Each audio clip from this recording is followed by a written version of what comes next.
Hello and welcome to my class.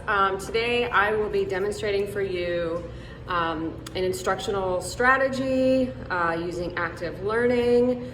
This activity in particular will be for collaborative learning.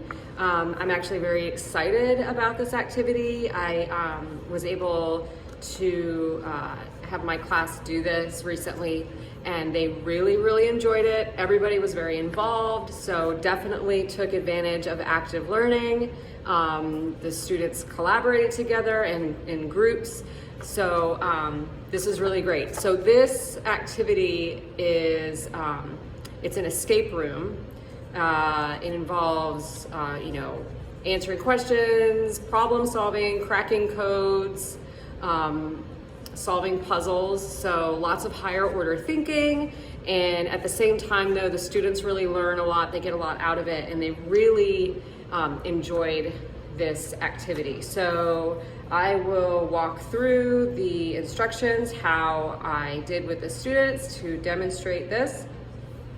So we have all the instructions here. This is, by the way, both printed out. There's a printed out portion, and then there's also a technology portion that the students will be using. They all need to have at least one laptop per group. The class was divided evenly into groups, anywhere between like 4 to 5 students per group, and they just needed one laptop between all the students in that group to be able to use that portion of the activity to complete it. So we start with all the students logging in to the online portion. So there is a website in the directions that they will go to. It gives them like a brief description of the activity, and then it gives them the first puzzle to solve, and that is where we start in answering the questions. So with this escape room activity, the groups, the students in these groups, they work together to figure out the correct answer for each question on the level. So there are 5 levels, and to go to the next level, they have to crack the code, and to do that, they have to answer all the questions correctly to then be able to solve the puzzle for that corresponding level, and then they get a code, and that code is where they enter in online.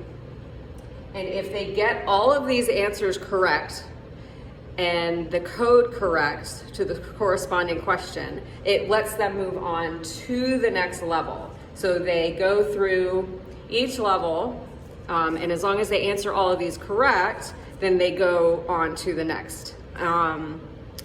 So once they do that and they end up at the end of the 5th level, and as you can see, all the puzzles are here. They're very like graph oriented, maze oriented.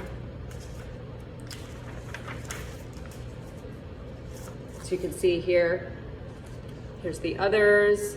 So each level again has a corresponding puzzle for them to solve. So as they go through each of these levels, they are allowed to, as a group, utilize resources to answer the questions correctly.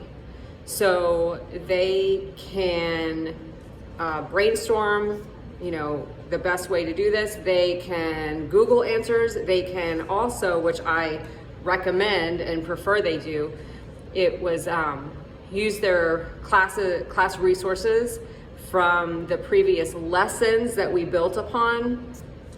So self-guided notes that we took during lecture, also their lecture slides that I presented are online for them, so they can go back and look at the lecture slides to find the answers. Any other resources or activities that we did throughout the previous lessons, they can go back and pull those out and use those as well. So it's kind of like, you know, where's the best way to find the answer? So it really gets them thinking and working together and collaborating as a group to collectively come up with all the correct answers to then complete to the end. And the idea is whatever group finishes first, you know, they escape from the room first, you know, like a very typical escape room activity that you would actually go to. So anyway, that is the conclusion of this lesson activity. Again, my students really enjoyed this. I plan on using this going forward with my own class. So I hope you enjoyed it, and thank you very much.